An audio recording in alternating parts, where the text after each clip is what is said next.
हमारे पूर्वज तो पीढ़ी दर पीढ़ी गंगा नहाते आ रहे हैं। तब पैसा क्यों नहीं था? तब गरीबी क्यों थी? पूजा पाठ तो करते ही आ रहे हैं। माई बाबा, ब्रह्म बाबा, दुर्गा देवी, सरस्वती माता सब पूजते ही आ रहे हैं। लक्ष्मी माता सब पूजते आ रहे हैं। तो फिर शिक्षा की कमी क्यों थी? पैसा क्यों नहीं था? जब सरस्वती माता की पूजा पीढ़ी दर पीढ़ी हो रही थी तो हमारे समाज के लोग अनपढ़ क्यों? पूर्व में भी और आज भी हमारे समाज के लोग अनपढ़ हैं। लक्ष्मी की पूजा घरे घरे कर रहे हैं। फिर गरीबी क्यों है? भूखमरी क्यों है? ब्राह्मणवाद की क्या पहचान? गिट पिट बोले करे न काम। पीढ़ी दर पीढ़ी गंगा नहाते आ रहे हैं, लेकिन आज भी हिंदू धर्म के अनुसार SC ST OBC EBC वर्ग के लोग तोलकनवा कहाते, छोट जतवा कहाते हैं। हमसे दान दक्षिणा ठग के अपने बाल बच्चा को IAS IPS बना रहा है, विदेश पढ़ा रहा है। जे वर्णाधम तेली कुम्हारा, स्वपच की रात कोल कलवारा। जाति का नाम लेकर गाली दिया। आबिर यमन की रात खस।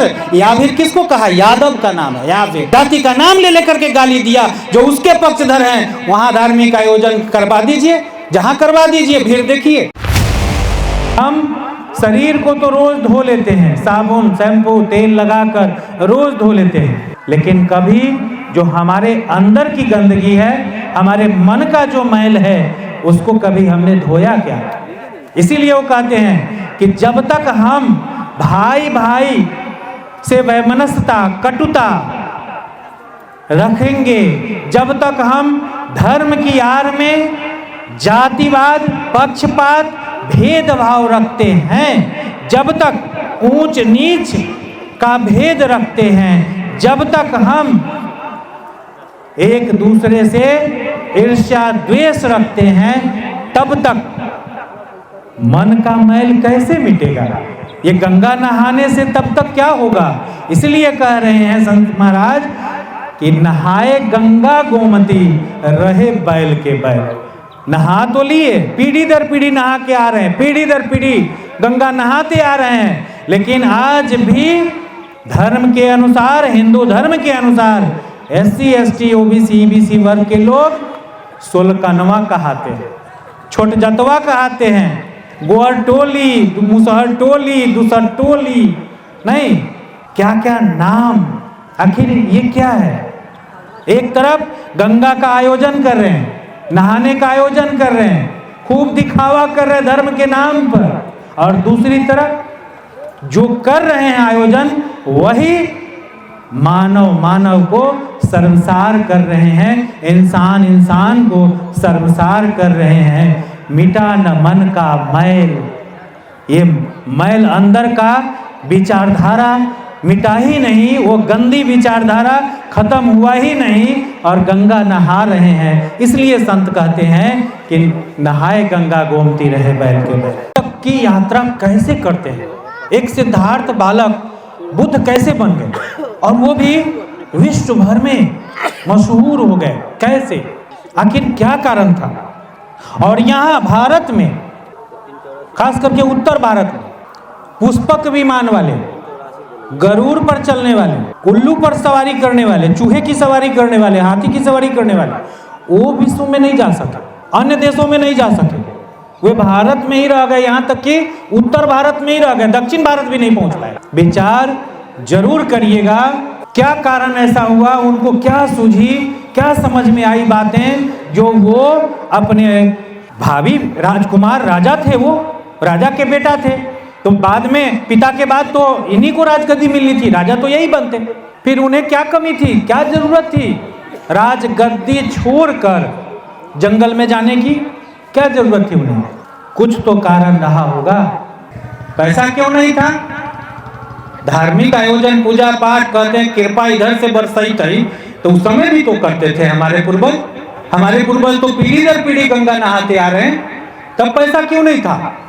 तब गरीबी क्यों थी? पूजा पाठ तो करते ही आ रहे हैं।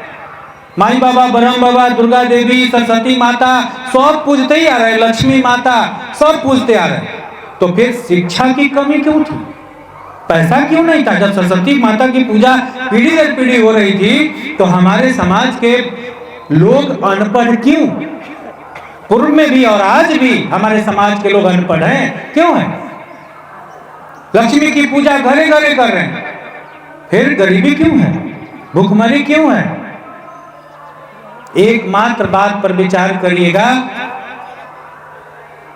ब्राह्मणवाद की क्या पहचान, गिट पिट बोले करे न काम। जो कमाता नहीं है, हमारी लड़ाई लुटेरा गैंग से है, ठगवा गैंग से है। हम श्रमिक गैंग हैं, श्रमिक ग्रुप के लोग हैं।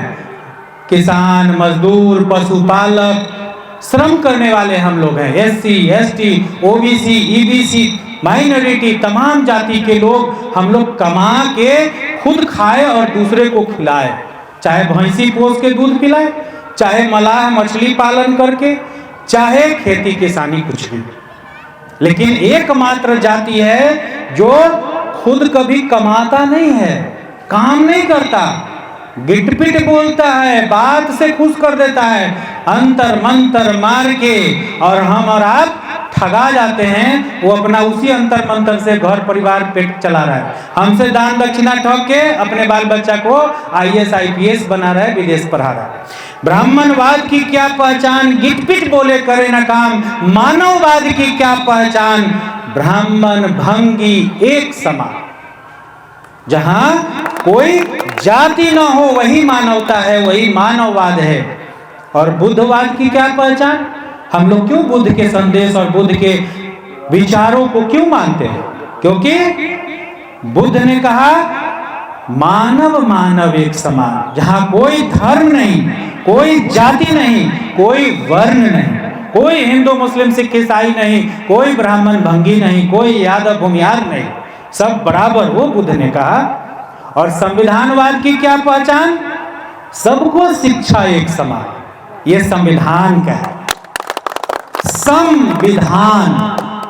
विचार आप करिएगा, पुनः दोहराते हुए कि सिद्धार्थ से बुद्ध कैसे हो गए, और एक तरफ धर्मवाद में ये जात पात भेदभाव खाई, और दूसरे तरफ संविधान में क्या अंतर है।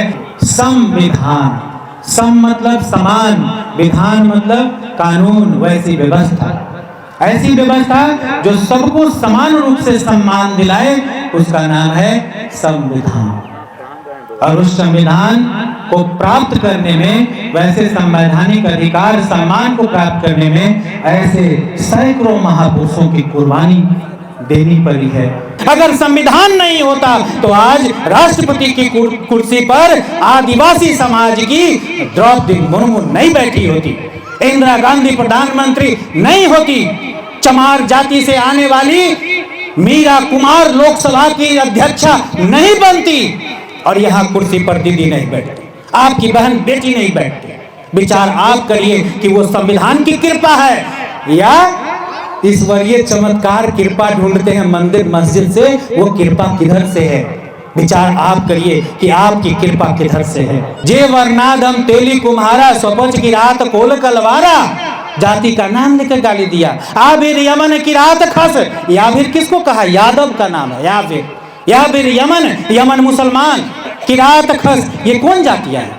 जाति का नाम ले लेकर के गाली दिया। जो उसके पक्षधर हैं वहां धार्मिक आयोजन करवा दीजिए, जहां करवा दीजिए, भीड़ देखिए, होता है ना, यहाँ अपने गांव में होता है। पूजा के लिए, रामलीला के लिए, यज्ञ के लिए हमारे ही परिवार से 1000, 2000, 5,000 लोग चंदा देकर करते हैं। 5 लाख 7 लाख जमा हो जाता है। लेकिन इस गांव में कभी पुस्तकालय था, सर्वोदय पुस्तकालय 40 साल चला, क्यों बंद हो गया?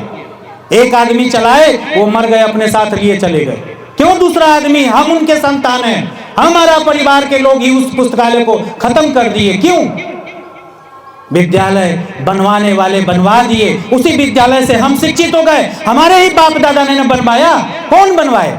और हम उसी समाज, उसी परिवार के लोग उसी विद्यालय से शिक्षित होकर के जब रुपया पैसा कमाने लगे तो हम क्या करने लगे? ये विचार हमें और आपको करनी चाहिए। फिर दोबारा पुस्तकालय क्यों नहीं बना? क्यों नहीं हम पुस्तकालय के पक्षधर हैं? क्यों नहीं शिक्षालय को मजबूत करने के पक्षधर हैं? विचार हमें और आपको करनी चाहिए कि हमें किस मार्ग पर चलनी चाहिए। धर्म का अपमान, देवता पितर का अपमान हम नहीं करते, वो पंडित, वो ठगवा गैंग करता है। कैसे? देवता ईश्वर जो धर्म के अनुसार बनाया है, उसका अपमान हम नहीं करते। जिसने बनाया और जो उसके नाम पर व्यापार करके रुपया धन दौलत दान दक्षिणा ठगता है वो अपमान करता है। कैसे करता है तो जरा समझिए। आपसे गोबर मंगवाता है हर धार्मिक आयोजन में, कहता है कि गोबर के 2 पिठरी पार के कलसा तर रखो, या महादेव पूजवाने के समय मिट्टी का गोल गोल बनवाता है, सारा मंत्र तंत्र पूजा पाठ करके और उसका ध्यान केंद्रित होता है इदम द्रव्यम समर्पयामि दक्षिणाय नमः। ध्यान उसका वहां रहता है कि दक्षिणा कितना ही चढ़ा रहे हैं।